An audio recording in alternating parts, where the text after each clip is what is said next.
발표 잘 들었습니다. 다음 주제로 오프닝 키노트 시간을 가질 텐데요. Industry Technical Trends, Why do the world's top scholars and engineers believe in blockchain이라는 주제로 해시드의 CTO이신 김균태 님께서 발표해 주시겠습니다. 박수로 환영해 주세요.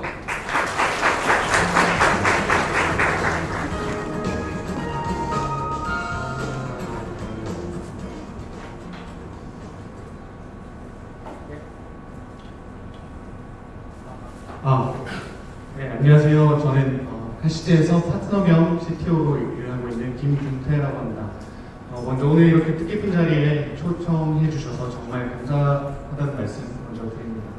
제가 오늘 발표할 주제는 글로벌하게 저희 해시드 자체는 크립토 펀드예요. 그래서 글로벌하게 여러 프로젝트들을 만날 기회들이 굉장히 많은데요. 그랬을 때 글로벌한 탑티어 프로젝트가 블록체인 업계에서 어떤 문제들을 어떤 접근으로 해결하고자 하는지에 대해서 키노트로 발표를 드리고자 합니다. 네, 오늘의 어젠다인데요. 일단 첫 번째로 아주 간략하게 블록체인의 특징들에 대해서 물론 잘 아시리라 생각해요. 간단하게 리뷰를 하는 시간을 가지고 그 이후에 현재 블록체인이 갖고 있는 한계점과 문제점들에 대해서 좀 짚고 넘어가고자 합니다. 그리고 이 문제점들을 어떤 사람들이 어떤 접근으로 풀려고 하는지에 대해서 한번 발표를 드리고자 합니다. 먼저 블록체인의 특징들인데요. 사실 저희가 리서치팀에서 작년 1년 동안 새롭게 알게 된 기술 리스트들을 쭉 한번 나열을 해봤어요. 그랬더니 슬라이드를 꽉 채우도록 그냥 단어만 나열했는데 슬라이드를 꽉 채우더라고요. 그래서 굉장히 간략하게 요약을 해서 좀 설명을 드리고자 정리를 한번 해봤어요. 일단 첫 번째는 크립토그래프인데요. 디지털 시그너처를 만들 수 있는 프라이빗 키와 퍼블릭 키를 이용을 해서 사람들이 프라이빗 키를 해킹당하지 않는 이상 자기가 자신의 디지털 자산을 블록체인이라는 장부에다가 기록할 수 있는 환경이 구축이 되었어요. 그래서 자기가 만약에 사인을 하고 나면 그 누구도 프라이빗 키를 갖고 있지 않으면 블록체인에서 내 자산을 침범하거나 침해할 수 없도록 환경을 만들어줄 수 있었고요. 두 번째는 탈중앙화입니다.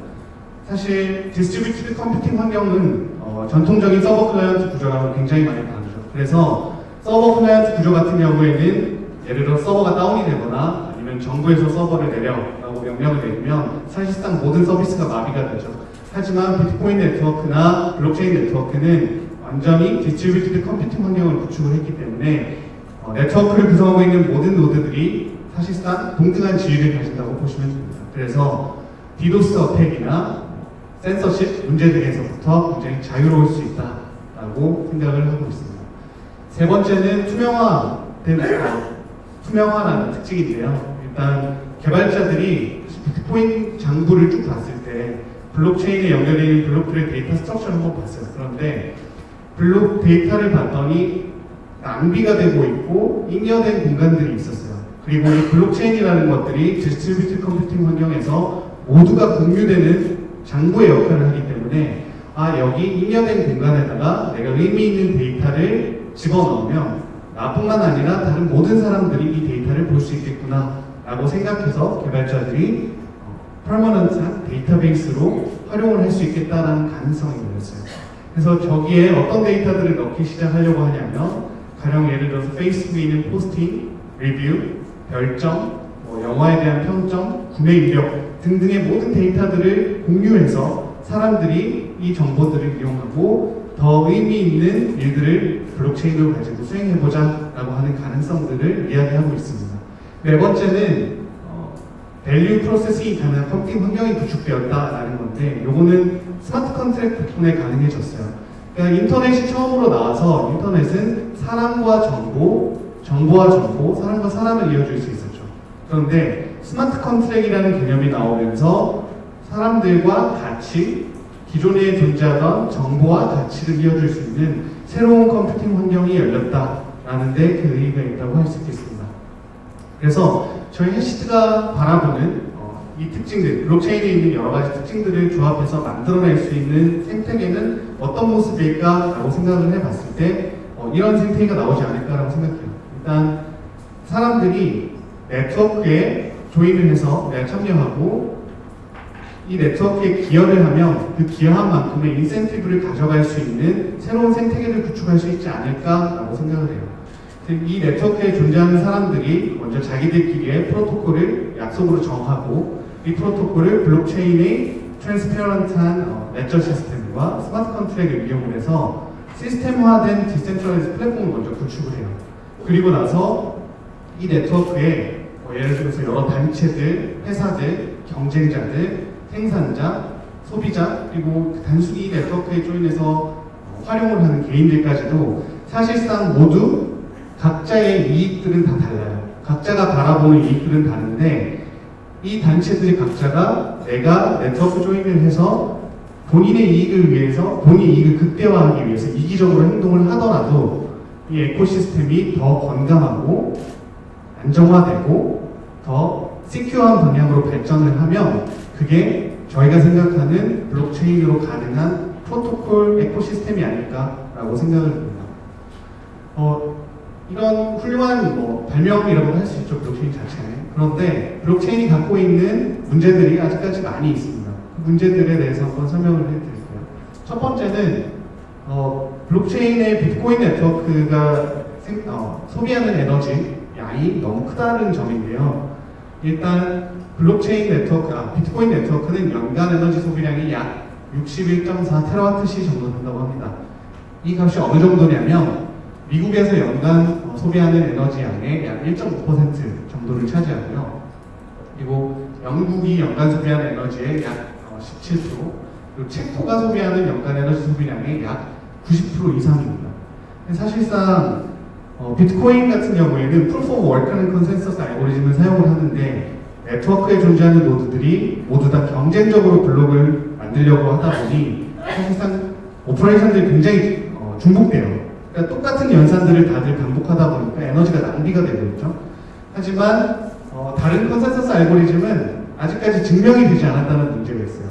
프루프 오브 워크 알고리즘 같은 경우에는 지난 11년간 큰 문제 없이 잘 돌아왔다라고 사람들이 증명이 됐다고 생각하지만 이 프루프 오브 워크를 대체할 수 있는 프루프 오브 스테이크나 다른 컨센서스 알고리즘은 아직까지 여전히 갈 길이 멀다라고 보고 있습니다. 두 번째는 트랜잭션 트루프 자체의 문제인데요. 프루프 오브 워크가 아까 말씀드렸듯이 서로 경쟁적으로 블록을 생산하고자 하다 보니까 네트워크에 존재하는 어떤 제일 성능이 좋은 노드에 병목이 생겨요.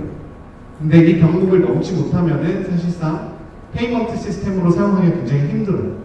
비자 카드 같은 경우에는 초당 처리할 수 있는 트랜잭션 양이 한 2,000건 정도 된다고 합니다. 그리고 페이팔이 한 155건 정도고요. 근데 이더리움이 작년에 한 100건 정도, 비트코인이 5건에서 7건 정도의 초당 트랜잭션을 처리하고 있어요.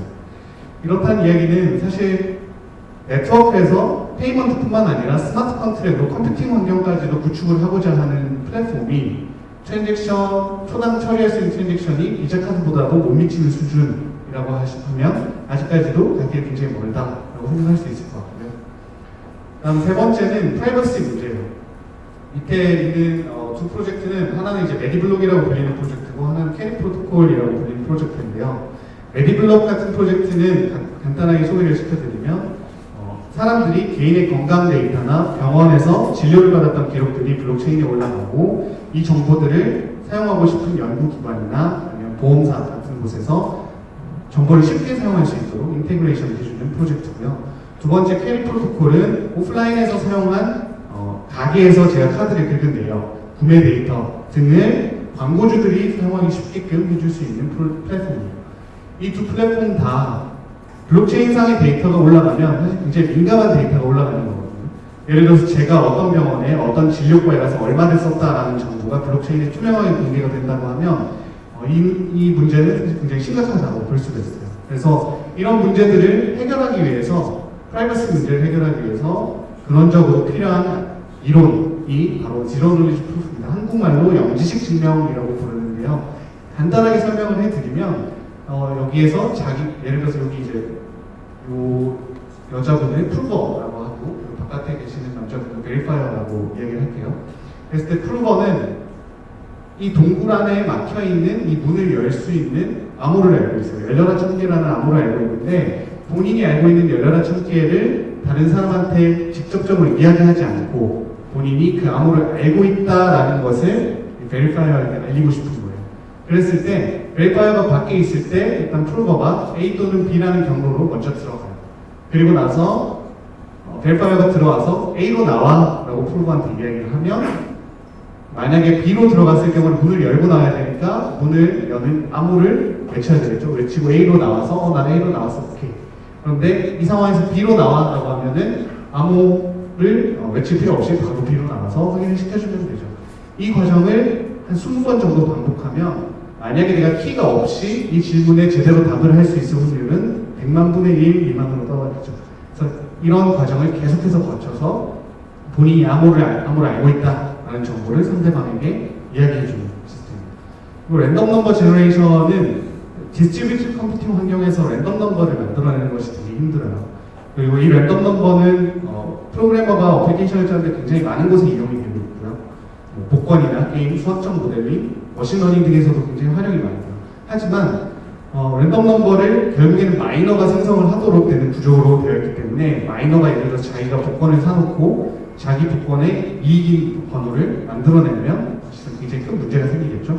그래서 디스트리뷰티드 컴퓨팅 환경에서 랜덤 넘버를 만들어내는 게 어렵다라고 보시면 되고, 스마트 컨트랙도 아직까지 굉장히 초창기의 기술이에요. 그래서 2016년에 다오 해킹 사건이 터졌는데 이 스마트 컨트랙에 존재하는 취약점을 이용해서 해커가 이더리움을 편취하는 사건이 발생했어요. 이때 대략 360만 정도 이더가 해킹당했고 이 값은 대략 전체 이더의 15% 정도에 해당했었어요. 그리고 작년에는 펠티 월렛이 완전히 잠기는 사건이 발생을 했었는데 이것도 마찬가지로 스마트 컨트랙이 어느 정도 아직까지는 이제 막아줄 수 없지만 이런 것도 막아줄 수 있는 기술을 점점 더 발전시키자라고 사람들은 생각을 하고 있습니다. 그래서 이런 문제들을 어떤 사람들이 어떤 접근으로 해결하고자 하는가에 대해서 한번 설명을 해드릴게요. 먼저 첫 번째 소개해드릴 프로젝트는 디피니티라는 프로젝트인데요. 디피니티는 아까 말씀드렸던 초당 처리할 수 있는 트랜잭션량이 굉장히 적은 문제를 해결하고 또한 랜덤 넘버를 디스트리뷰티드 컴퓨팅 환경에서 쉽게 만들어내는 역할을 해보자라고 하고 있어요. 여기 두 사람이 왼쪽에 있는 도미닉 윌리엄스가 CEO고 오른쪽에 있는 벤딘이 사이언티스트예요. 네, 여기에서 여기 이 프로젝트에서 밀고 있는 알고리즘이 BLS 시그너처라는 알고리즘인데 여기 이 BLS가 벤린의 스승인 벤 본의 B를 따오고 벤린의 L을 따오고 S는 다른 사람이에요. 그래서 이 시그너처 알고리즘의 특징은 뭐냐면 예를 들어서 100명이 어떤 방안이 있어요. 그 중에서 51명이 시그너처 쉐어를 만들어서 사인을 하고 커밋을 하면 100명 중에 그 어떤 51명이 사인을 해도 결과는 똑같은 시그너처 하나가 나올 수 있도록 만들어주는 알고리즘이에요. 이 알고리즘을 이용해서 어떤 행동을 하냐면 예를 들어서 시그너처 값이 있다고 생각을 해볼게요. 그 시그너처를 인풋으로 두고 100명의 노드가 그 중에서 51개가 사인을 하면 새로운 시그너처가 나오죠. 그럼 그 시그너처 값을 랜덤 넘버의 시드로 쓰는 거예요. 그래서 그 랜덤 넘버의 시드로 삼으면 다시 어떤 100명을 셋으로 만들지 결정을 하는 랜덤 넘버 시드로 사용을 하는 거죠. 그래서 계속해서 이렇게 그룹이 시그너처 값에 따라 바뀌어감으로써 누구도 예측하지 못하고 누구도 조작할 수 없는 그룹을 선택할 수 있는 알고리즘을 만들었습니다. 그리고 두 번째 프로젝트는 알고랜드라는 프로젝트인데요. 이 알고랜드 프로젝트 이끌어가고 계시는 교수님은 MIT에 계신 실비오 미켈리라는 교수님이세요. 이 교수님이 아까 말씀드렸던 Zero Knowledge Proof, 영지식 증명의 코어터 3명 중에 한 분이세요. 그리고 이분도 튜링 어워드라는 예를 가령 들면 CS 업계는 아니고 CS 학계에서 굉장히 훌륭한 상이라고 보시면 돼요. 노벨상 같은 개념인데 이분이 하시는 프로젝트는 이제 간단하게 설명을 해드리자면 똑같이 디피니티처럼 VRF를 써요. 베리파이어를 랜덤 펑션을 사용을 하는데 페이스 1과 페이스 2로 나뉘어요. 그래서 페이스 1에서는 일단 한 유저가 자신이 스테이킹한 토큰의 비례하는 확률만큼 선정이 돼요. 그래서 예를 들어서 전체 토큰의 10%를 내가 스테이킹했다고 하면 10%의 확률로 선정이 되는 거죠. 그 사람이 블록을 생성할 권한을 가집니다. 그래서 블록을 생성하면 두 번째 페이지에서는 베리파이어들이 또 선택이 돼요. 마찬가지로 본인이 스테이킹한 토큰의 양에 비례한 확률만큼으로 선정돼서 그래서 베리파이어 선정이 되면 페이즈 1에서 만들어진 블록을 검증해요. 그리고 페이즈 1에서 선택된 사람이 제대로 선택이 되었는가, 적법한 랜덤 넘버 펑션을 이용해서 결정이 된 사람인가를 베리파이 할 수 있어요. 그 알고리즘을 알고리즘에서는 만들어내서 이용을 하고자 합니다. 그리고 세 번째 프로젝트는 썬더라는 프로젝트인데, 이 썬더라는 프로젝트는 CEO가 크리스 왕이라는 사람이고 일레인 시 교수와 라파엘 패스 교수가 사이언티스트로 계세요. 이 크리스 왕이라는 CEO는 카네기 멜론에서 22살 때 CS PhD를 받았고 플레이돔이라는 회사를 디즈니에 약 5천억에 인수를 시킨 사람이고요.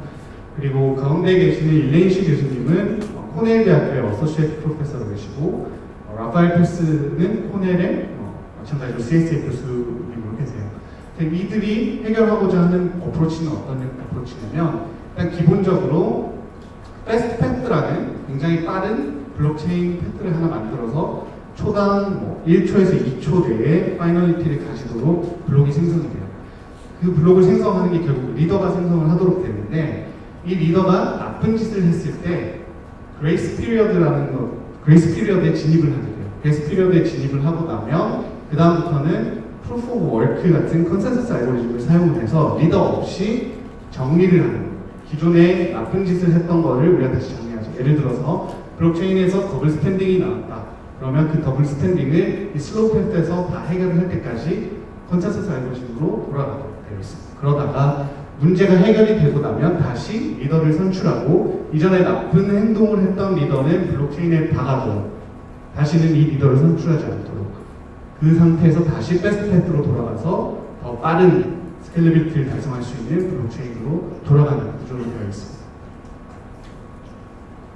그리고 네 번째 프로젝트는 똑같이 스케일러빌리티 문제를 해결하고자 하는 중국의 앤드류 치치야오 교수님의 프로젝트인데, 이 프로젝트는 블록체인은 조금 달라요. DAG라고 불리는 계열의 프로젝트인데요. 이 교수님은 지금은 칭화대 CS 교수님으로 계시고 이전에는 MIT, 스탠포드, UC 버클리, 프린스턴에 계시다가 똑같이 이제 CS의 튜링상이라고 불리는 CS의 노벨상이라고 불리는 튜링 어워드를 받으시고 2015년에 고국으로 돌아가셨어요. 그래서 고국에서 좀 더 국가 발전에 기여하고 돌아가셨는데, 이 프로젝트는 어떤 프로젝트냐면 블록체인이랑 조금 달라요. 그러니까 어떤 블록이 있을 때 이 블록의 차일드 블록들이 사실상 페런트 블록과 레퍼런스 블록을 가리킬 수 있도록 되어 있어요. 그래서 여기 1을 보시면 E의 페런트는 C라고 본인이 가리켰고 D와 F는 내가 블록을 만들 때 보니까 D와 F는 이미 만들어져 있었어. 그래서 나는 얘네들은 그냥 레퍼런스 할게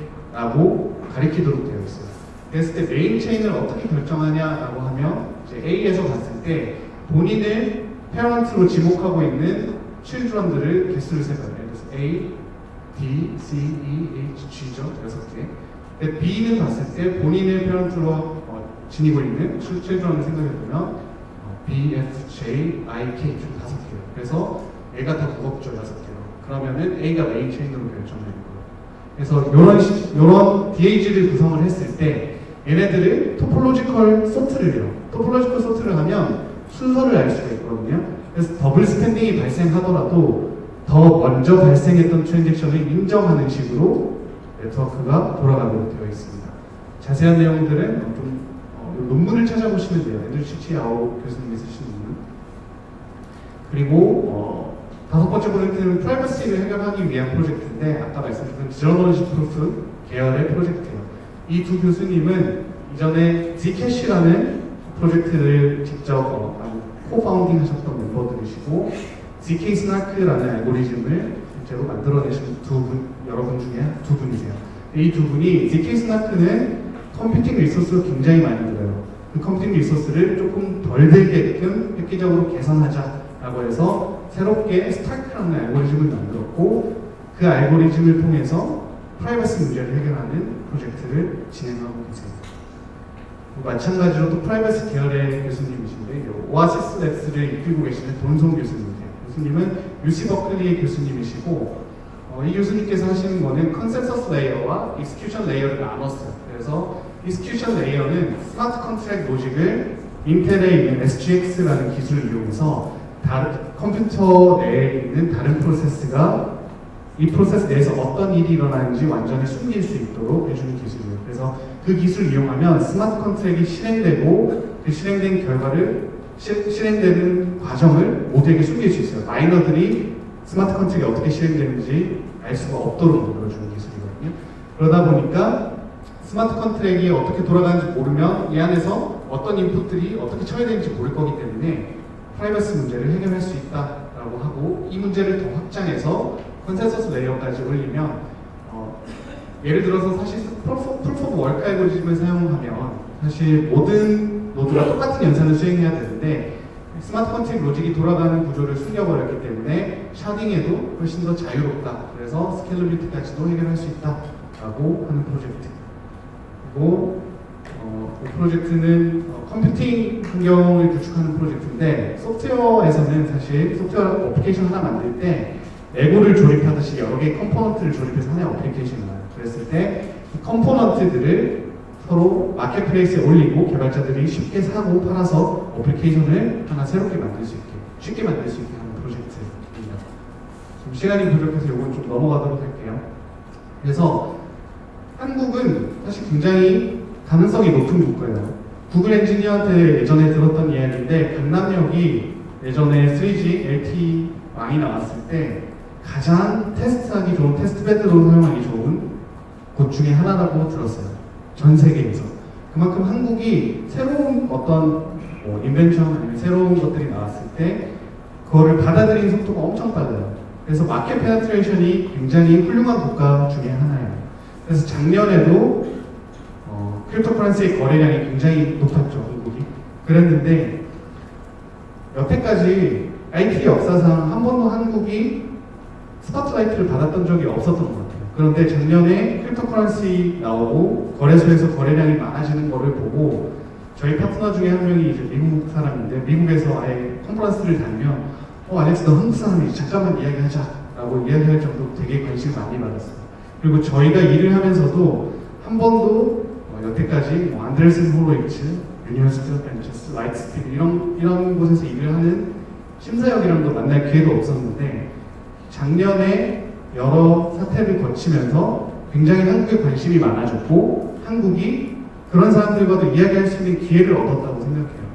그래서 우리가 이 기회를 놓치지 않고 더 발전을 할 수 있는 발판을 만들어줘야 되는데, 아직까지 글로벌리 봤을 때 한국에서 나오는 프로젝트들이 굉장히 부족한 상황입니다. 그러니까 한국에 있는 시니어 소프트웨어 엔지니어들이 봤을 때 여러 플랫폼들이 공개한 기업 소스 코드를 보면 아직까지 부족한 점들이 굉장히 많을 거예요. 하지만 오픈소스에 기여하거나 오픈소스를 가지고 프로젝트를 만들어내는 거에 대해서 아직까지는 좀 많이 소극적이신 것 같아요.